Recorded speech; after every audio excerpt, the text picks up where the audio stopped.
जय हिंद साथियों, स्वागत है आप सभी का हमारे YouTube चैनल ज्ञान आरबीएल में। साथियों फिर से वैकेंसी आ चुकी है उत्तर प्रदेश परिवहन विभाग प्रवर्तन कांस्टेबल की, यानी कांस्टेबल की वैकेंसी है। आप कह सकते हैं दोस्तों ये परिवहन कांस्टेबल की वैकेंसी। कितने पद हैं? तो 477 पद हैं। कितने?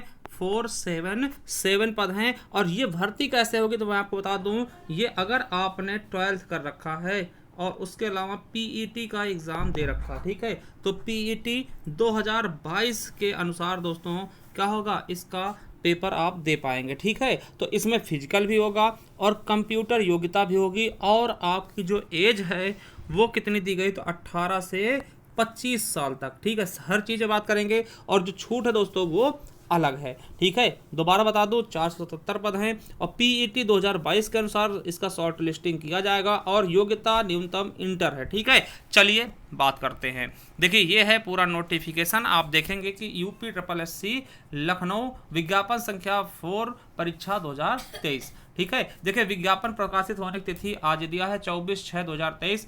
आपके ऑनलाइन आवेदन कब से किए जाएंगे, तो 7/7/2023 से, यानी 7 तारीख से आपके आवेदन शुरू हो जाएंगे अगले महीने से। और ये आवेदन कब तक चलेंगे, तो 28/7 तक।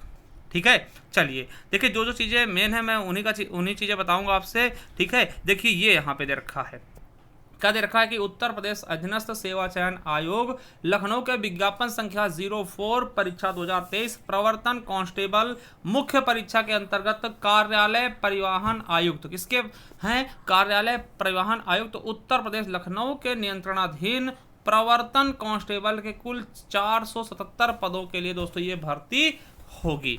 ठीक है, इसमें साफ साफ कहा गया है कि जो भर्ती होगी मुख्य परीक्षा हेतु अभ्यर्थियों की शॉर्ट लिस्टिंग उनके प्रारंभिक अर्हता परीक्षा यानी कि पीईटी 2022 के स्कोर के आधार पर की जाएगी।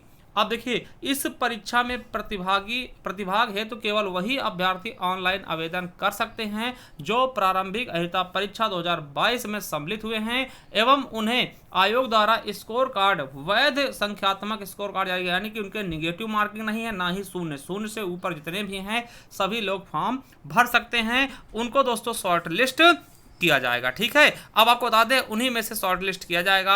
और देखिए ऐसा नहीं है तो इसका हम पेड का जो स्कोर जाएगा, कट ऑफ वाले कितने कट ऑफ वाले फॉर्म भर सकते हैं, अगर इस पर कहेंगे तो मैं एक सेपरेट वीडियो इसके लिए कल लेकर के आ जाऊंगा, कल या परसों में, कि कितने परसेंटाइल वाले बच्चे ही इसमें फॉर्म भरेंगे। ठीक है, तो अगर वो आप लोग कहेंगे तो कर देंगे। ठीक है, चलिए अब दोस्तों ऑनलाइन आवेदन के लिए जो अभ्यर्थियों को सूचना है वो चीज़ें मैं जो देखिए जो चीज़ मेन है मैं वो दिखाऊंगा आपको, वो सब चीज़ें आपको पता चल जाएंगी। और देखिए यहाँ पर आपको वही चीज़ें हैं कि फ़ोटो कैसे होनी चाहिए, ये सब चीज़ें। ठीक है, ईडब्ल्यूएस के अंतर्गत आवेदन करना, तो ईडब्ल्यूएस प्रमाण पत्र दोस्तों वो लोग लगा सकते हैं। ठीक है, ईडब्ल्यूएस वाला भी मिल जाएगा। अब देखिए यहाँ से देखिए आवेदन प्रक्रिया के निर्देश क्या है, आपको पीईटी रजिस्ट्रेशन के थ्रू दोस्तों ये सब चीज़ें आपकी खुलेंगी। ठीक है, आप अपना सब कुछ इसमें मोबाइल नंबर रजिस्टर होगा, आवेदन। अब देखिए जो मेन चीज़ें हैं मैं उन्हीं पे सीधा आपको दिखा करके सीधा उन्हीं पे बात करूँगा, बाकी हर एक चीज़ पे आपसे बात नहीं करूँगा। जहाँ तक फीस की बात आती है दोस्तों, फीस आप भर सकते हैं ऑनलाइन माध्यम से इसका फीस। ठीक है, और जो भी चीज़ें हैं, ठीक, इसके बाद देखिए क्या है ये सब चीज़ें। देखिए ये शुल्क की बात कर लें तो शुल्क आपको पता है पहले 25 रुपये हर एक फॉर्म का होता है जब से दोस्तों ये पीईटी लागू हुआ है। देखिए जब पीईटी आप फॉर्म भर दीजिए, ठीक है, अब फिर इसकी शॉर्ट लिस्टिंग होगी। मान लिया दोस्तों कितने नंबर जाती है शॉर्ट लिस्टिंग वो मैं बाद बताऊंगा। ठीक है, तो उसके हिसाब से अगर आपको आपका एडमिट कार्ड जारी किया जाएगा तो उससे पहले आपसे 200 के करीब पैसे फिर से जमा करवाए जाएंगे, तभी आप इस पेपर में बैठ पाएंगे। ठीक है, ये सब चीज़ें आप समझ सकते हैं।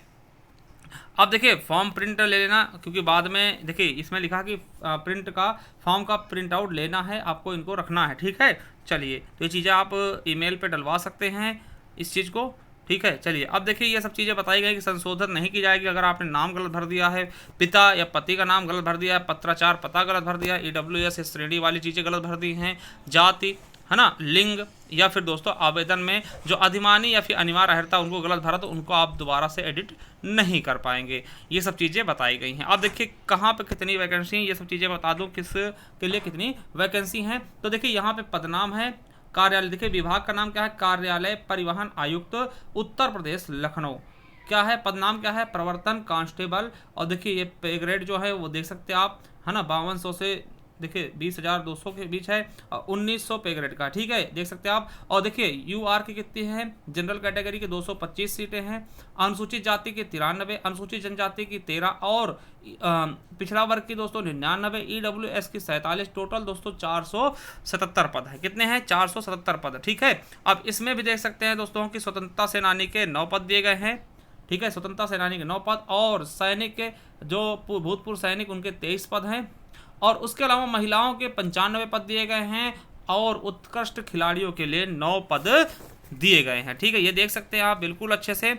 और आपको बता दें कि इसमें आप आरक्षण भी लगा, वो जो आपको बता है ईडब्ल्यूएस वाले भी लगा सकते हैं 10% आरक्षण वाला, वो सब चीज़ें इसमें बताई गई हैं, ठीक है।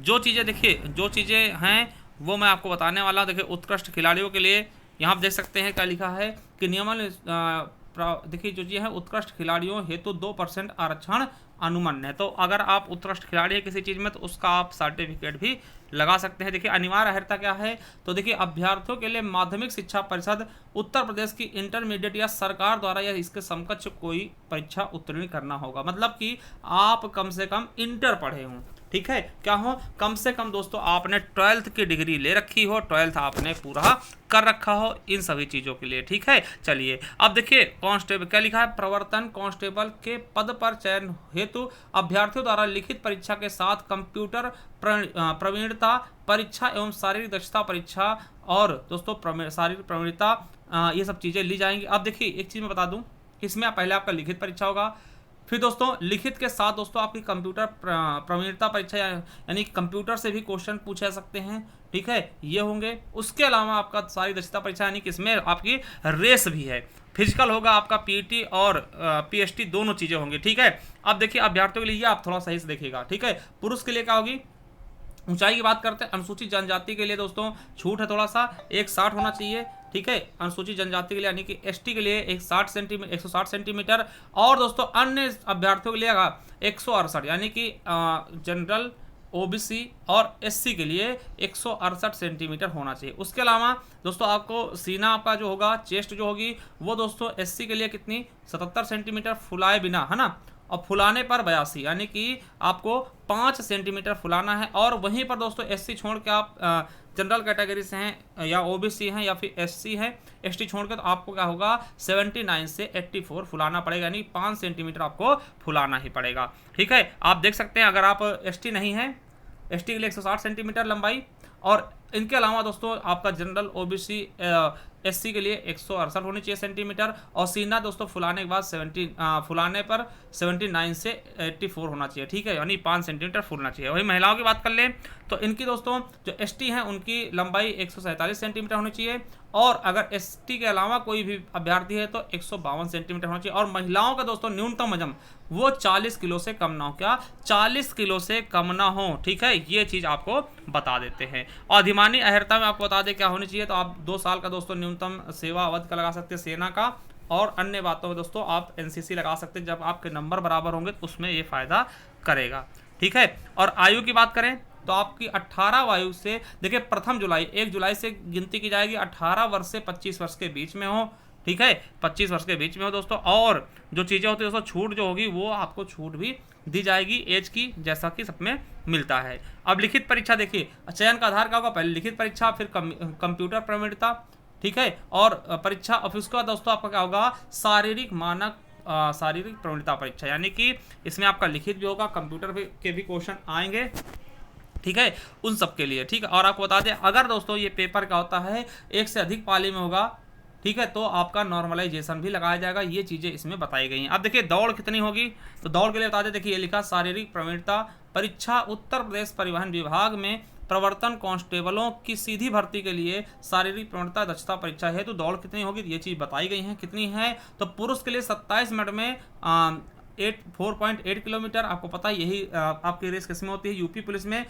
पुलिस में ये होता है कि दोस्तों आपको वहाँ पे केवल और केवल 25 मिनट दिए जाते हैं, यहाँ पर 2 मिनट एक्स्ट्रा दिए गए 27 मिनट, ठीक है। वहीं महिलाओं के लिए 2.4 किलोमीटर दोस्तों कितने 16 मिनट में, ठीक है। अगर दोस्तों इसके अंदर निकाल लेते हैं तो आप पास हो जाएंगे आगे के लिए, नहीं तो आपको वहीं से आपका जो वहीं से समाप्त हो जाएगा। ठीक है, अब देखिए योजना और पाठ्यक्रम मतलब क्या आएगा पेपर में, तो लिखित परीक्षा हेतु तो परीक्षा योजना एवं पाठ्यक्रम तथा परीक्षा तिथि के संबंध में यथा समय पृथक से सूचित कर दिया जाएगा। मतलब कि अभी कोई भी चीजें बताई नहीं गई हैं प्रॉपर तरीके से कि क्या क्या आपके एग्जाम में आएगा, मगर मैं आपको बता दूं कि इसमें दोस्तों हिंदी और कंप्यूटर आपको जरूर मिलेगा। ठीक है, हिंदी कंप्यूटर तो होगा ही होगा। ठीक है, चलिए, और इसके बाद देखिए लिखित परीक्षा के संबंध में विशेष नोट कर दिया गया है कि प्रवर्तन कांस्टेबल की लिखित परीक्षा हेतु तो विज्ञापित पदों के सापेक्ष श्रेणीवार 15 गुने बच्चे बुलाए जाएंगे। ठीक है, और दोस्तों 0.2 स्थान तक आपको एक्स्ट्रा भी बुला ले जाएंगे। देखिए समझिए क्या कहा गया है कि इसमें 15 गुना बच्चे आपके फिजिकल के लिए बुलाए जाएंगे, ये कहा गया है। ठीक है,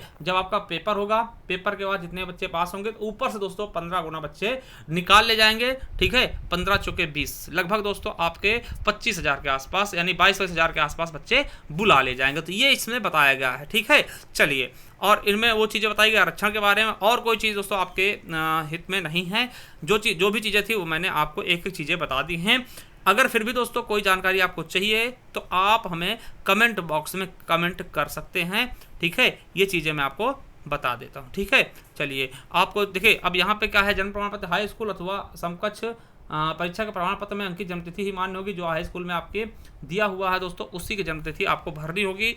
ठीक है, ये सब चीज़ें आप थोड़ा देख लीजिएगा, एक बार नोटिफिकेशन भी आप अच्छे से पढ़ लेंगे तो आपके लिए ज़्यादा बेटर होगा। चलिए दोस्तों, और अगर कुछ आपको पूछना तो कमेंट बॉक्स में कमेंट कर सकते हैं। ठीक है, तो आपको बता दें कि ये आपको टेलीग्राम चैनल पे मैं इसका पीडीएफ भी डाल दूंगा। ज्ञान क्या हमारा चैनल टेलीग्राम चैनल का है, ज्ञान RBL ऑफिशियल पे। ठीक है, जा करके आप वहां से ये डाउनलोड भी कर सकते हैं और सारी चीज़ें देख सकते हैं। थैंक यू, धन्यवाद, मिलते हैं नेक्स्ट वीडियो, तब तक के लिए जय हिंद जय भारत।